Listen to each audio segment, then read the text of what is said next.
La lutte contre le racisme demande une volonté collective et un engagement à long terme de tous les acteurs de la société.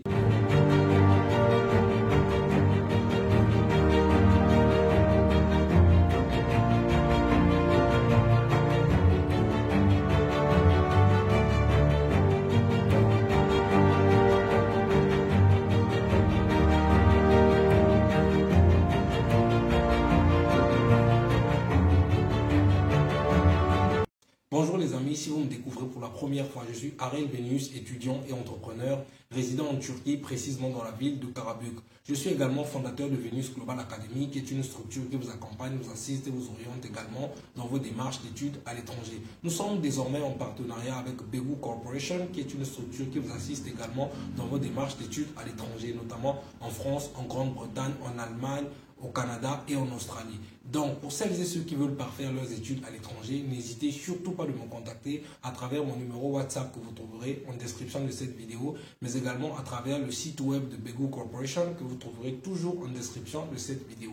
Et pour celles et ceux qui veulent venir étudier ici en Turquie, j'ai également conçu un cadeau pour vous qui s'intitule « Les 5 bonnes raisons d'étudier en Turquie ». C'est un document PDF que vous pouvez d'ailleurs lire en maximum 5 minutes pour vous permettre d'avoir de plus amples informations sur la Turquie, notamment le coût des études, le coût du loyer, le coût de la vie tout simplement, et toutes les informations basiques sur la Turquie. Donc, n'hésitez surtout pas de me contacter, c'est un document gratuit. Donc, si vous me contactez, je vais vous l'envoyer gratuitement, comme je viens de le dire. Alors, dans la vidéo d'aujourd'hui, nous allons parler du racisme dans le monde de façon générale et en Turquie de façon particulière. Mais avant tout, il faut que nous sachions de quoi est-ce que nous parlons. C'est quoi le racisme? Le racisme, pour moi, peut être défini comme étant une idéologie ou sinon une attitude qui consiste à hiérarchiser les races, c'est-à-dire considérer qu'il y a des races supérieures à d'autres. Voilà comment est-ce que nous pouvons définir le racisme de façon basique. Maintenant, après avoir défini le racisme, est-ce que le racisme existe en Turquie? Voilà la question que beaucoup d'étudiants se posent. Est-ce que les Turcs sont racistes? On entend beaucoup qu'ils sont racistes, ils sont ceci, ils sont cela. Je vais être très clair avec vous. Ce que vous devez savoir, c'est que le racisme existe partout au monde. Que ce soit aux États-Unis, que ce soit au Canada, en Grande-Bretagne, que ce soit ici en Turquie, que ce soit en Inde, que ce soit en Chine, que ce soit en Suède, dans n'importe quel pays, et même en Afrique, vous avez du racisme. Le racisme est partout. C'est ce que vous devez retenir. Donc, si vous êtes hésitant pour de venir ici en Turquie pour vos études, en tout cas, cher ami, c'est que vous n'allez jamais venir ici en Turquie. Parce que, encore une fois, le racisme, c'est quelque chose qui existe partout, mais à des degrés différents. Dans certains pays, c'est beaucoup plus accentué. Dans d'autres, c'est beaucoup moins visible. Mais de façon générale, le racisme, c'est quelque chose qui existe partout.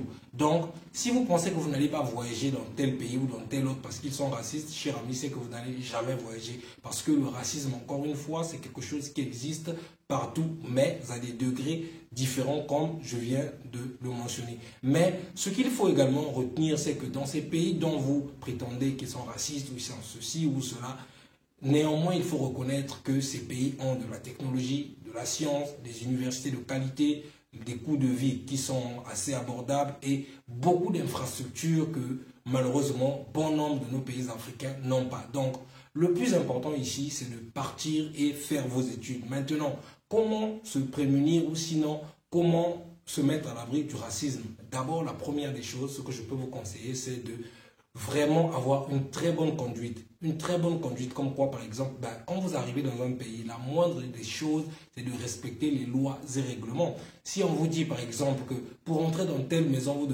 vous devez vous déchausser, déchaussez-vous, ou tout simplement n'y entrez pas. Ou encore, si on vous dit, par exemple, que dans tel autre pays, il ne faut peut-être pas sortir avec les femmes de ce pays, par exemple, ou les hommes de ce pays, conformez-vous. Voilà des petits conseils qui peuvent vous aider à mieux vous comporter. Mais est-ce qu'en vous comportant de la sorte, va vous mettre à l'abri du racisme? Pas du tout, pas à 100%, parce que les brebis galeuses existent partout. Partout au monde, vous trouverez des personnes de mauvaise foi, que ce soit en Turquie ici, que ce soit en Inde, que ce soit en France, que ce soit au Canada. Partout, vous trouverez des personnes de mauvaise foi. Donc, voilà un peu ce que je peux vous dire à ce sujet. Mais je n'ai pas envie ici de vraiment m'attarder sur le fait de dénoncer le racisme parce que c'est quelque chose que tous nous connaissons déjà. C'est quelque chose que tous nous connaissons encore une fois. Donc, je veux plutôt m'attarder sur des approches solutionnelles que nous pouvons plutôt proposer pour pouvoir lutter efficacement contre le racisme. Donc, la première approche solutionnelle que je peux donner ici peut être le côté éducatif, sinon le volet éducatif, c'est-à-dire insérer des programmes de lutte contre le racisme dans des milieux scolaires, et ce, depuis la maternelle, parce que vous savez, lorsqu'on est enfant, on capte mieux les choses. Avec le matraquage des programmes de lutte contre le racisme, ça peut faire que les enfants grandiront avec des idées beaucoup plus claires, c'est-à-dire que c'est vrai que je n'ai peut-être pas la même couleur de peau que telle autre personne, mais je sais que nous sommes des personnes égales sur Terre, nous avons les mêmes droits, nous avons les mêmes obligations, etc., etc. Voilà un moyen qui peut lutter efficacement contre le racisme. Je peux également donner un deuxième volet ou sinon une deuxième approche solutionnelle qui peut être la sensibilisation.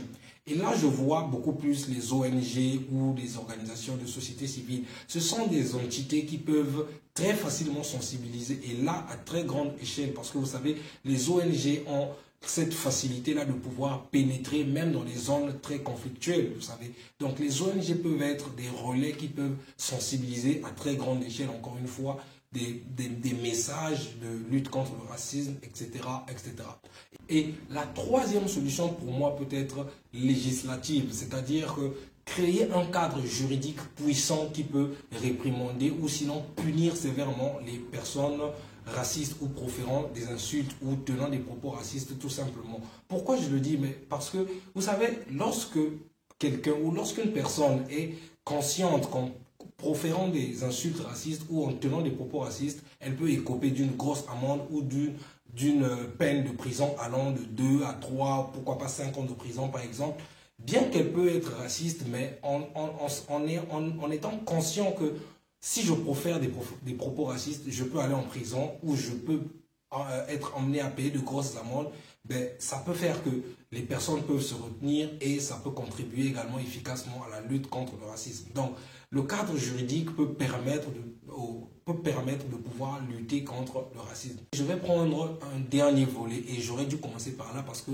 pour moi, je pense que c'est le volet le plus important, c'est le volet politique, c'est-à-dire la volonté politique. Vous savez, vous pouvez proposer des solutions, que ce soit au niveau éducatif, des approches de sensibilisation ou vouloir créer un cadre juridique pour lutter contre le racisme. Mais si vous n'avez pas une volonté politique manifeste de la part des gouvernants du monde entier, ce sera très difficile de pouvoir faire passer les 3 autres piliers ou les 3 autres éléments que je viens de citer tout à l'heure. Donc le côté politique, sinon le volet politique demeure pour moi le plus important parce qu'il faut bien qu'il y ait une volonté manifeste de la part des dirigeants ou sinon des gouvernants pour pouvoir mettre en place ou sinon faciliter la mise en place de ce cadre juridique, par exemple la sensibilisation, la mise en place également des projets ou sinon des programmes éducatifs, etc., etc. Donc le côté politique pour moi demeure le plus important parce que c'est la base même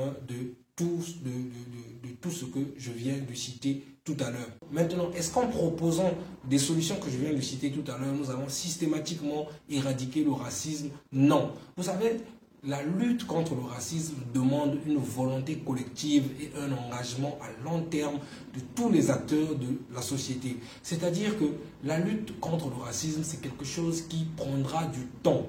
Parce qu'on ne peut pas effacer 400 ans de l'esclavage, la colonisation, le néocolonialisme en faisant 3 vidéos ou 2 marches ou sinon quelques posts.